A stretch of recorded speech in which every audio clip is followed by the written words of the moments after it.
Père et du Fils et du Saint-Esprit. Amen. Évangile de Jésus-Christ selon Saint Luc. Gloire à toi, Seigneur. En ce temps-là, comme certains disciples de Jésus parlaient du temple, des belles pierres et des vitraux qui le décoraient, Jésus déclara: « Ce que vous contemplez, des jours viendront où il n'en restera pas pierre sur pierre, tout sera détruit. » Ils lui demandèrent: « Maître, quand cela arrivera-t-il et quel sera le signe que cela est sur le point d'arriver ?» Jésus répondit: « Prenez garde de ne pas vous laisser égarer, car beaucoup viendront en mon nom et diront: c'est moi, ou encore le moment est tout proche. Ne marchez pas derrière eux. Quand vous entendrez parler de guerre et de désordre, ne soyez pas terrifiés. Il faut que cela arrive d'abord, mais ce ne sera pas aussitôt la fin. » Jésus ajouta: « On se dressera nation contre nation, royaume contre royaume. Il y aura de grands tremblements de terre et en divers lieux des famines et des épidémies. Des phénomènes effrayants surviendront et de grands signes venus du ciel. Mais avant tout cela, on portera la main sur vous et l'on vous persécutera. On vous livrera aux synagogues et aux prisons. On vous fera comparaître devant les rois et gouverneurs à cause de mon nom. Cela vous amènera à rendre témoignage. Mettez-vous donc dans l'esprit que vous n'avez pas à vous préparer votre défense. C'est moi qui vous donnerai un langage et une sagesse à laquelle tous vos adversaires ne pourront ni résister ni s'opposer. Vous serez livrés même par vos parents, vos frères, votre famille et vos amis, et ils feront mettre à mort certains d'entre vous. Vous serez détestés de tous à cause de mon nom, mais pas un cheveu de votre tête ne sera perdu, car par votre persévérance, vous garderez votre vie. Acclamons la parole de Dieu. Louange à toi, Seigneur Jésus. Frères et sœurs en Christ et en humanité, notre parcours spirituel de cette année liturgique tire allègrement sa fin, et en ce 33e dimanche ordinaire de l'année C, les textes liturgiques soumis à notre méditation nous font réfléchir sur les fins dernières.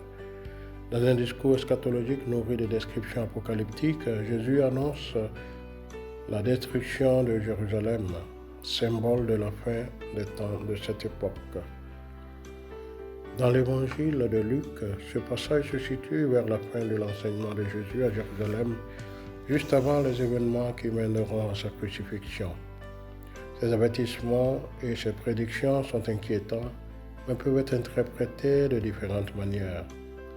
Bien que ce langage soit difficile à comprendre pour les moins habitués de ce genre de discours, il porte en soi un message d'espérance qui nous fortifie car il nous rappelle que Dieu est un Dieu d'amour qui a pour projet de sauver l'humanité tout entière sans distinction de race, langue, peuples et nations.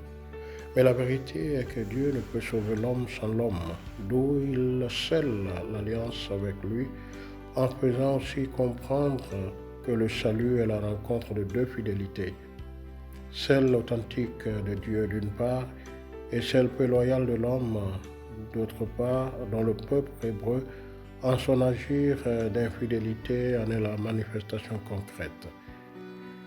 Dieu, au contraire, dans sa fidélité au thème de l'Alliance, par le biais de l'action des prophètes, fait naître l'espérance et l'attente d'un homme, c'est-à-dire le Messie, qui finalement saura donner à Dieu le Père une fidélité absolue et inconditionnelle.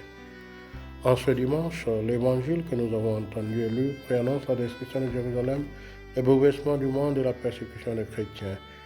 Ainsi, il annonce la destruction de Jérusalem comme punition de l'indocilité des Hébreux à la volonté de Dieu.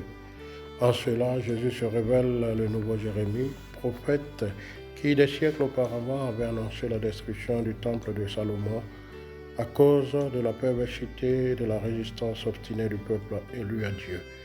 Jérémie avait été persécuté parce que sa prophétie était considérée blasphématoire. Mais peu de temps après, les faits lui avaient donné raison, car le temple fut effectivement détruit. Pour sa part, Jésus, ayant accompli à travers la terre de Palestine son parcours, se retrouve désormais à Jérusalem, où va s'accomplir son mystère pascal pour la rédemption du genre humain.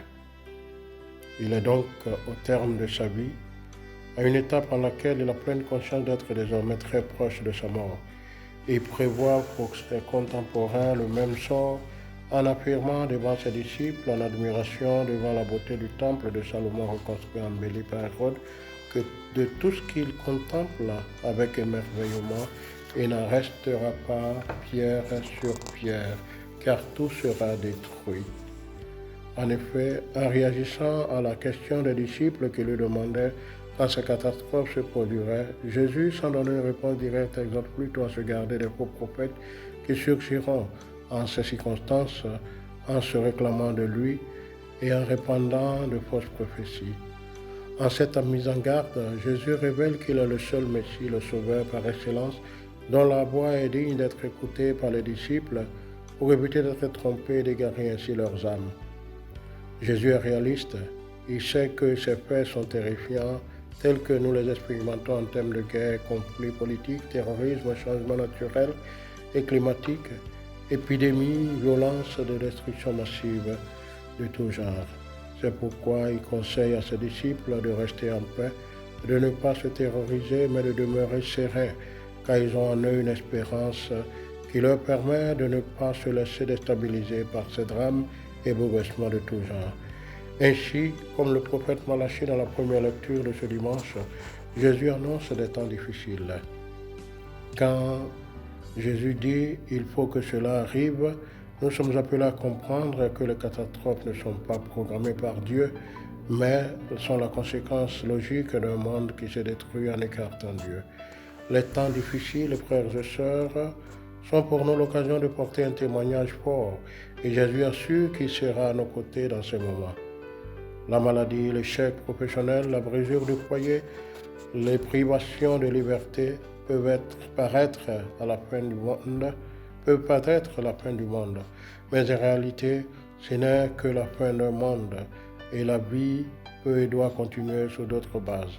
Cette continuité exige de nous un changement de mentalité et de comportement qui nous feront passer de la conception de l'attente du jour du Seigneur comme un temps de paresse, d'oisiveté, à une plus noble compréhension de l'importance de ce moment d'attente comme plutôt celui de l'engagement honnête, à assumer nos responsabilités avec efficacité, en nous rendant utiles à nous-mêmes et à nos collectivités de vie par le travail sérieux, généreux et sincère, grâce auquel nous gagnerons avec dignité notre vie et éviterons d'être un poids les uns pour les autres en Église et en société.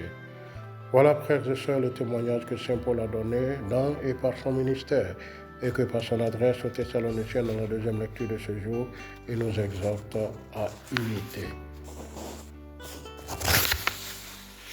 Dans la deuxième partie de l'Évangile, nous lisons que Jésus avertit ses disciples des possibles persécutions qui cependant ne doivent pas les terrifier, mais être pour eux des opportunités de témoignage, d'affirmation confiante de leur foi et attachement indéfectible à lui, aidés en cela par les paroles de défense que lui-même leur inspirera comme réponse devant leur bourreau.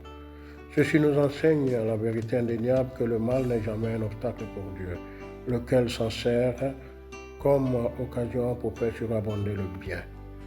La persécution est une occasion de rendre témoignage au Christ et ainsi préparer la propagation de la foi en Christ et de la charité du Christ. Dans ces moments de persécution, Jésus nous demande d'avoir la foi, car dit-il, c'est par votre persévérance que vous obtiendrez le salut de vos âmes. Par conséquent, quand les chrétiens subissent les persécutions, même s'ils sont condamnés, ils sont vainqueurs. En effet, sur les disciples du Christ, la haine peut produire l'effet contraire de l'intention maligne pour laquelle elle est déclenchée. Elle nous renforce dans la foi et nous fait briller davantage comme les étoiles ont besoin de plus de ténèbres pour resplendir. Nous comprenons alors que l'attaque de l'ennemi est un bassin versant nécessaire, car en face de ces attaques, nous prenons position et nous décidons ce moment en déclarant de qui nous voulons être disciples. Dans l'attente du jour du Seigneur, frères et sœurs, approchons-nous résolument au feu de l'Esprit pour purifier en nous toutes les pensées et attitudes mondaines afin d'être trouvés purs au moment du jugement. Que nos célébrations eucharistiques de ce jour nous obtiennent la grâce de la foi et de la persévérance dans notre témoignage d'appartenance à Jésus notre Sauveur, qui vit et règne avec le Père dans la communion du Saint-Esprit, maintenant et pour les siècles des siècles. Que Dieu vous bénisse, au nom du Père, du Fils et du Saint-Esprit. Amen.